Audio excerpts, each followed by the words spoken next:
Arcadia, which is a play by Tom Stoppard.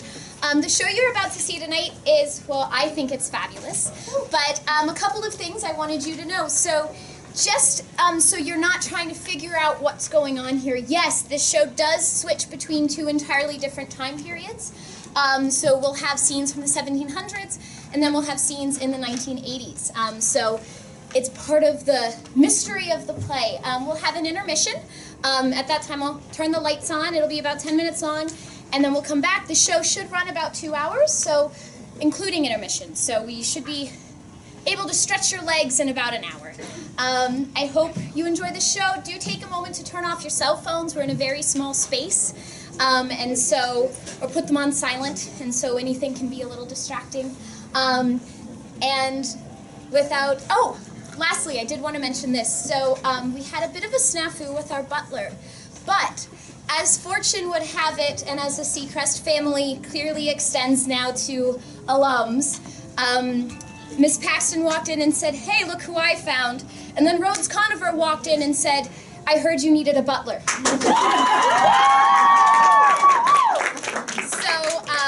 I had to mention that that I really think captures the heart of what we try to do here at Seacrest and with Seacrest Theater.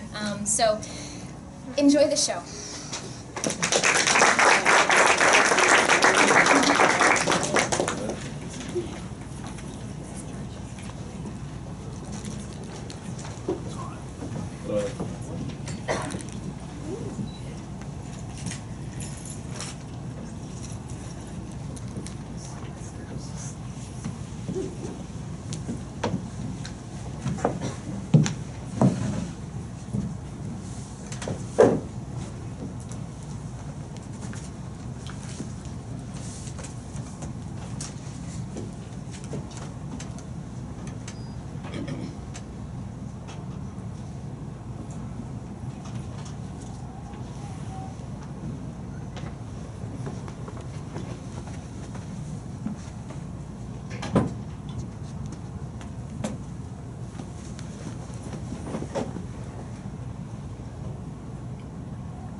Septimus, what is carnal embrace? Carnal embrace is the practice of throwing one's arms around a side of beef.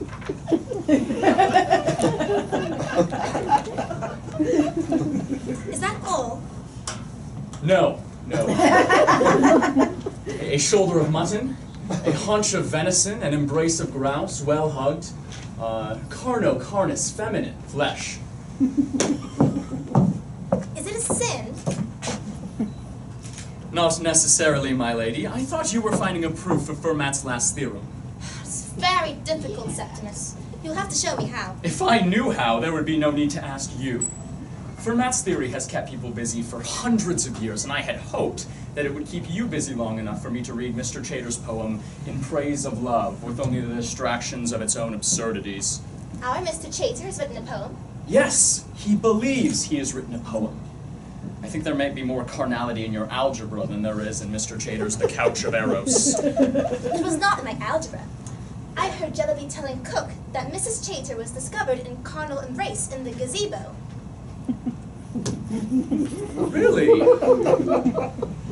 With whom did Jellyby happen to say? What do you mean, with whom? With what? Exactly so, the idea is absurd.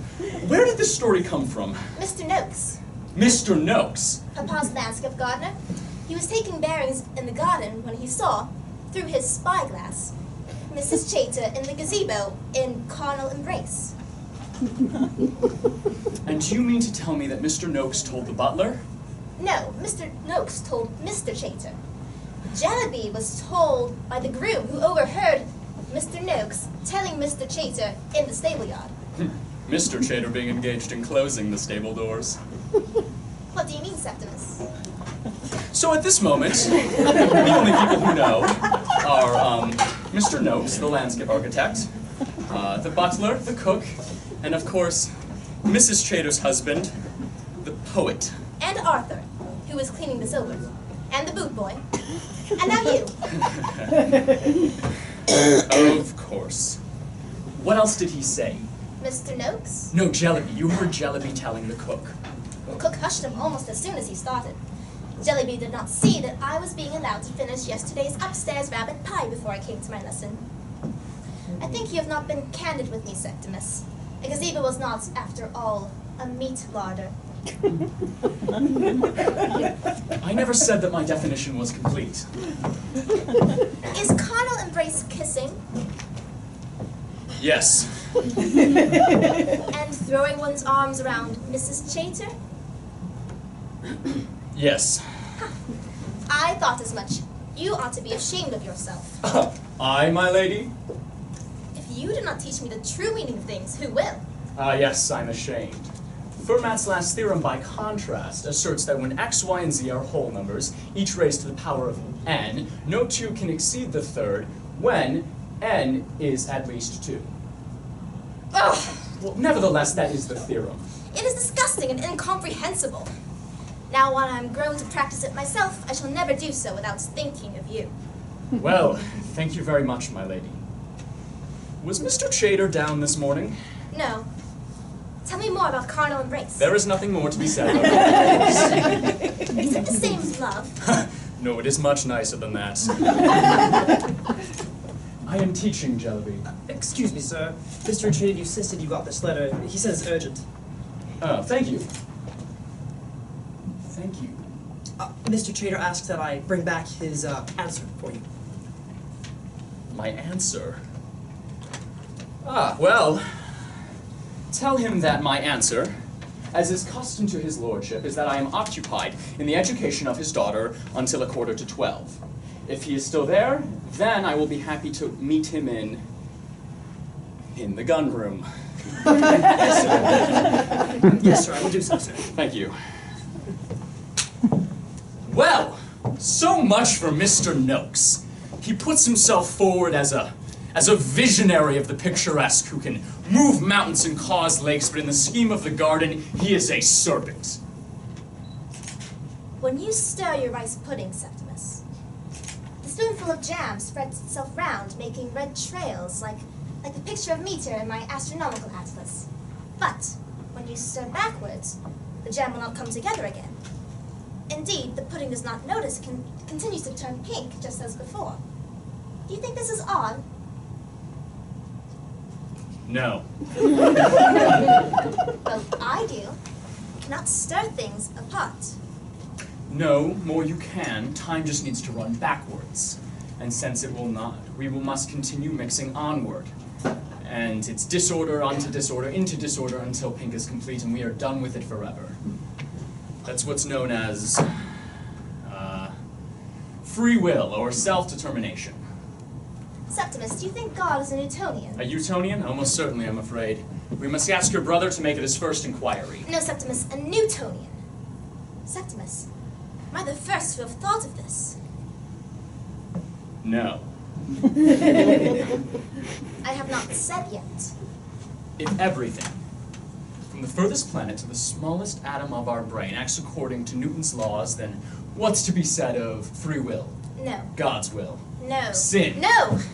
Very well. If you could stop every atom in its direction and its position, and if your mind could comprehend all actions thus suspended, then, if you were really, really good at algebra, you could come up with the formula for all the future. And although nobody could ever be so clever as to do so, well, the formula must exist just as if one could. Yes. Yes, as far as I know, you're the first to have thought of this. But in Fermat's copy of Arithmetica, he wrote that he had discovered a wonderful proof for his theorem, but the margin was too narrow for his purpose. The note was found after his death, and from that day to this... Oh, I see. The answer is perfectly obvious. I think now you might have overreached yourself. Ah! Mr. Chater! Perhaps my message miscarried. I will be at liberty at 11:45, if that is convenient. It is not convenient, sir. My business will not wait. Well, then perhaps you have Lord Kroom's opinion that your business is more important than the education of his daughter. I do not, sir. But if you like, I will ask his lordship to settle the point. My lady, take Fermat into the music room. There will be an extra spoonful of jam if you can find his proof. There is no proof, Septimus. The thing that was perfectly obvious was the note in the margin was just a joke to make you all mad. So, sir, what is this business that simply cannot wait? I think you know it, sir. You insulted my wife. Insulted her? Well, that would deny my nature, my conduct, and the admiration of which I hold Mrs. Chater. I've heard of your admiration, sir. You insulted my wife yesterday evening in the gazebo. You are mistaken. I made love to your wife in the gazebo. She asked me to meet her there. I can find her note somewhere. And if someone's putting it forward that I did not show, well then by God, sir, it is a slander. Fletcher, you would drag down a lady's reputation to make refuge for your cowardice. It will not do, sir. I am calling you out. Chater! Chater! Chater! Dear friend! You dare call me that? I demand satisfaction. Mrs. Chater demanded satisfaction. And now you're demanding satisfaction? I cannot spend all my time day and night satisfying the needs of the children. You blackguard! I assure you, Mrs. Chater is charming and spirited. Oh, you will not listen to this. Will you fight or not? Not. There are not 3 poets in the first rank living, and I will not shoot one of them dead over a perpendicular poke in a gazebo with a woman whose reputation could not be adequately defended by a platoon of musketry deployed by Rata. You say so, do you? Who are the others, in your opinion? Oh, no, Hodges goes very ill. I will not be flattered off my course. You say so, do you? Yes, and I would say the same to Milton were he not already dead. Not the part about his wife, of course, but... But who are living? Mr. Southey? Oh, Southey I would have shot on sight. Yes, he's fallen off. I admired Thalba quite, but Maddock... Oh, dear me. But we are straying from the business here. You took advantage of Mrs. Chater, and if that were not bad enough, it appears every stable boy and scullery maid on the strength. Well, damn me, have you not heard a word I've said? I have heard you, sir, and I will not deny I welcome your regard.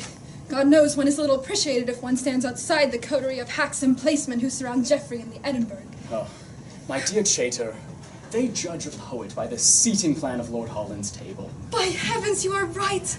And I would very much like to know the name of the scoundrel who slandered my verse drama, The Maid of Turkey, and the Piccadilly Recreation, too.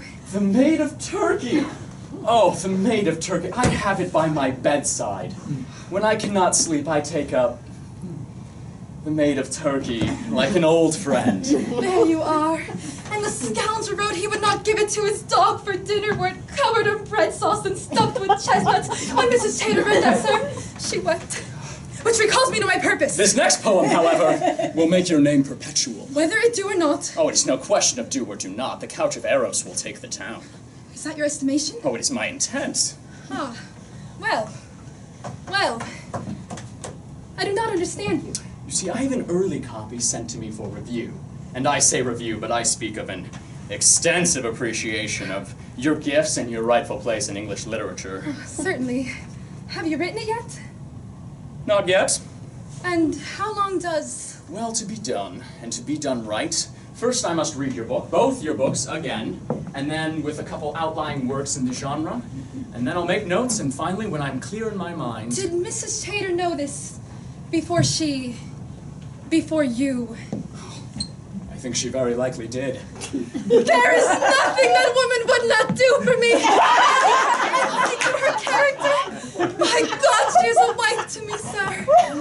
Oh, and for that alone, I would not make her a widow. Captain Bryce once made the same observation. Captain Bryce did? Mr. Hodge, allow me to inscribe your copy with happy anticipation. Lady Thomasina's pen will serve us. Your connection to her ladyship, you owe to fighting her brother? Oh no, it was nonsense, sir. A canard. But a fortunate mistake, as it brought me the patronage of a captain of His Majesty's Navy, and the brother of a countess. I do not think Mr. Walter Scott can say as much, and here I am, a respected guest at Sidley Park. Well, sir, you may say that you have received satisfaction. Oh. Mr. Noakes!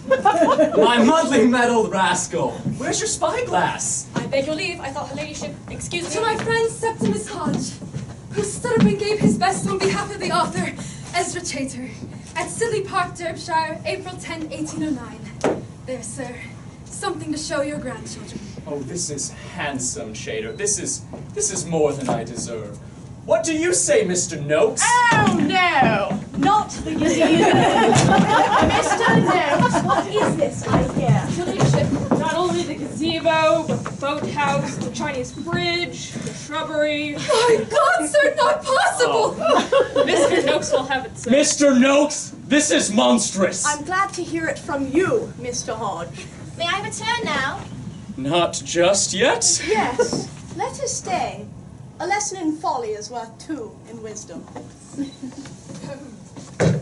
Is Sydney Park to be an Englishman's heart or a haunt of pirates? Oh, well, let us not hyperbolize, sir. It is a mockery, sir. It is the modern style. Regrettable, of course, but so it is. Mr. Chater, you show too much submission.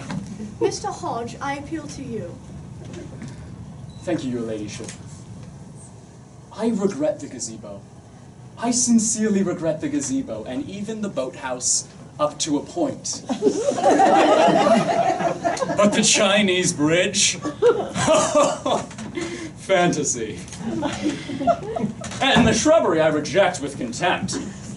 My lady, would you take the word of some jumped-up, jobbling gardener who sees carnal embrace in every nook and cranny of the landscape? Septimus, they are not speaking of carnal embrace. Are you, Mamma? Certainly not. What do you know of carnal embrace? Everything thanks to Septimus. In my opinion, Mr. Noakes' scheme for the garden is perfect. It is a Salvator. What does she mean? Salvatore Rosa, your ladyship, the painter. He is the very exemplar of the picturesque style. Hodge, what is she talking about? She speaks from innocence, not from experience. You call this innocence? Has he ruined you, child? Answer your uncle! How is everyone's child different from a ruined castle? On such issues, I defer to Mr. Noakes. A ruined castle is picturesque, suddenly? Yes, that is the primary difference. Sir, I teach the classical authors. If I do not elucidate their meaning, who will? As her tutor, it is your job to keep the girl in innocence. Do not dabble in paradox, Edward. It puts you in danger of fortuitous wit. Thomasina, wait in your bedroom. Yes, Mamma. I did not intend to get you in trouble, Septimus. I'm very sorry for it.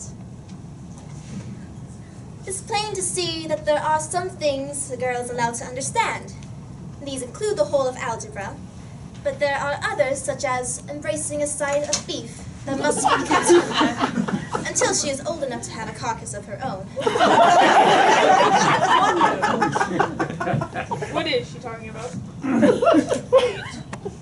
Thomasina, you had better remain. Your knowledge of the picturesque obviously exceeds anything the rest of us can offer. Mr. Hodge, ignorance should be like an empty vessel waiting to be filled at the well of truth, not a cabinet of vulgar curios. Mr. Noakes, now at last is your turn. Thank you, your ladyship. Your drawing is a very wonderful transformation. I would not have recognized my own garden but for your ingenious book. Is it not? Yes, your ladyship. My hyacinth dell has become a haunt for hobgoblins. My Chinese bridge, which I am assured is superior to the one at Kew, and for all I know, the one at Peking, is usurped by a fallen obelisk overgrown with briars. Lord Little had one very similar. I cannot relieve Lord Little's misfortunes by adding to my own. Pray, what is this rustic hovel that presumes to superpose itself on my gazebo? It is the Hermitage, madam. I am bewildered. It is all irregular, Mr. Noakes. It is, sir. Irregularity is one of the chiefest principles of the picturesque style. But Sidley Park is already a picture, and a most amiable picture too. In short, it is nature as God intended, and I can say, with the painter, et in Arcadia ego. Here I am in Arcadia. Thomasina, Yes, Mamma, if you would have it so. is she correcting my taste or my translation? It was neither, Mamma. It was your geography that caused the doubt. Something has occurred with the girl since I saw her last. And surely that was yesterday. How old are you this morning? 13 years and 10 months, Mamma. 13 years and 10 months. She's not due to be pert for 6 months at the earliest, or to have notions of taste for much longer. Mr. Hodge, I hold you accountable. Mr. Noakes, back to you. Thank you, Your Ladyship. You've been reading too many novels by Mrs. Radcliffe. That is my opinion. This is a garden for the Castle of Otranto, or the Mysteries of Udolpho. The Castle of Otranto, Your Ladyship, was written by Horace Walpole. Mr. Walpole the gardener. Mr. Chater, you are a welcome guest at Sidley Park. But whilst you are one, the Castle of Otranto was written by whomsoever I say it was. Otherwise, what is the point of having a guest, or being one? Ah, Mr. Hodge, your friend has got down a pigeon. Bravo, sir. The pigeon, I am certain, fell to your husband or to your son. My school friend was never a sportsman. Yes. To Augustus. Bravo, my lad. Well, come along. Where are my troops? My dear Mr. Hodge. Mr. Chater.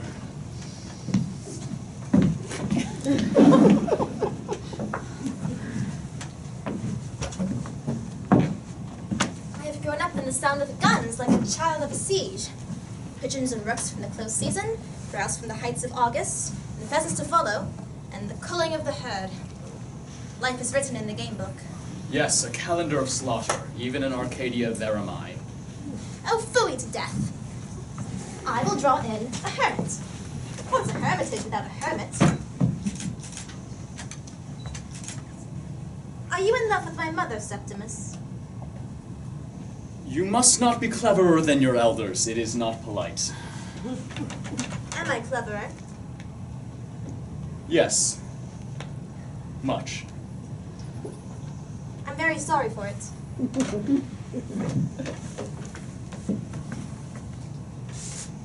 Mrs. Chater came to the music room with a note for you. She said it was of scant importance, and that therefore I should carry it with the most urgency, safety, and discretion. Does carnal embrace addle the brain? Invariably. That is enough education for today. There. I've made him like a Baptist in the wilderness. How picturesque. Thomasina!